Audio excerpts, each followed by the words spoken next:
কে পালিয়ে যেতে সাহায্য করলো আব্দুল হামিদকে, নেটিজেনদের ক্ষোভ। ২৪-এর ছাত্র জনতার গণ অভ্যুত্থানে চোরের মতো লেজ গুটিয়ে পালিয়ে যায় তৎকালীন প্রধানমন্ত্রী ও আওয়ামী লীগের সভানেত্রী শেখ হাসিনা।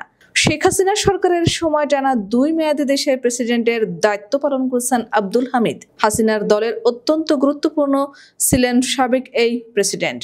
ফ্যাসিস্ট আওয়ামী লীগ সরকারের পতনের ৯ মাস পর দেশ ছাড়লেন এবার তিনি। হযরত শাহজালাল আন্তর্জাতিক বিমানবন্দর সূত্রে জানা যায়, বুধবার দিবাগত রাত ৩টা ৫ মিনিটে থাই এয়ারওয়েজের একটি ফ্লাইটে তিনি দেশ ছেড়েছেন। আব্দুল হামিদের দেশ ত্যাগের খবরে চটেছেন নেটিজেনরা। সামাজিক মাধ্যম জুড়ে নেটিজেনদের হুঙ্কার, কে বা কারা আব্দুল হামিদকে পালাতে সাহায্য করলো তাদেরও ধরে আইনের আওতায় নিয়ে আসার।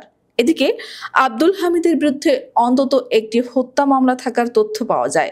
গত ১৪ জানুয়ারি কিশোরগঞ্জ সদর থানায় তার বিরুদ্ধে এই মামলাটি দায়ের হয়।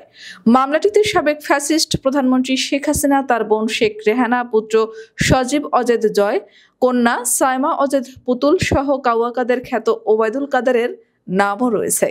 আব্দুল হামিদকে এভাবে দেশ ত্যাগ করতে দেওয়ায় নেটিজেনদের ক্ষোভ উপড়ে পড়েছে সামাজিক মাধ্যম জুড়ে।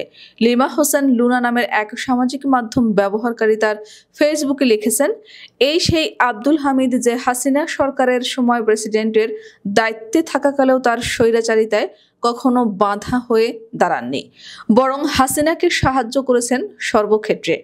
গণ অভ্যুত্থানের সময় হাসিনা নির্বিচারে ছাত্র জনতা হত্যা করলেও চুপ ছিলেন তিনি। তার বিরুদ্ধে হত্যা মামলা আছে এটি জানার পরও ইমিগ্রেশন পুলিশ কি করে তাকে পালাতে দিল?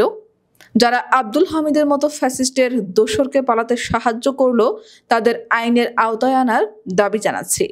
সাবেক ডিবি প্রধান ভাতের হোটেলের মালিক খ্যাত হারুনার রশিদের সাথে আব্দুল হামিদের সখ্যতার বিষয়টি সামনে এনে কিশোরগঞ্জের বাসিন্দা প্রকৌশলী গাজী সাইদুর রহমান তার ফেসবুকে লিখেছেন, আব্দুল হামিদকে আজ পালাতে দিলেন কেন?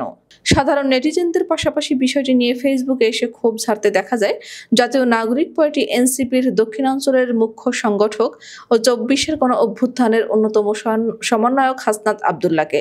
বৃহস্পতিবার নিজের ভেরিফাইড আইডিতে এক পোস্টে তিনি লেখেন, খুনিকে দেশ থেকে নিরাপদে বেরিয়ে যাওয়ার সুযোগ দেওয়া হয়, পুলিশ আসামি ধরলেও আদালত থেকে জামিন দেওয়া হয়, শিরিন শারমিনকে রাষ্ট্রীয় তত্ত্বাবধানে বাসায় গিয়ে পাসপোর্ট করে দেওয়া হয়। দ্বিতীয় ট্রাইব্যুনাল জানুয়ারিতে হওয়ার কথা থাকলেও মে মাসে এসেও শুরু হয়নি। আর আপনারা বলছেন আওয়ামী লীগের বিচার করবেন? তা ইন্টারিম এখন পর্যন্ত কি কি বিচার ও সংস্কার করেছেন? সামাজিক মাধ্যম জুড়ে সাবেক প্রেসিডেন্ট আব্দুল হামিদের পালানোর বিষয়টি নিয়ে এভাবেই প্রতিক্রিয়া জানাচ্ছেন নেট নাগরিকরা। ফ্যাসিস্ট হাসিনার দলের যেই হোক তাদেরকে আইনের আওতায় আনার দাবি নেটিজেনদের। আর যারা এখনো দেশে আছেন তারা যাতে দেশ ত্যাগ করতে না পারেন সেই বিষয়ে অন্তর্বর্তী সরকারকে আরো কঠোর হওয়ার আহ্বান সামাজিক মাধ্যম ব্যবহারকারীদের।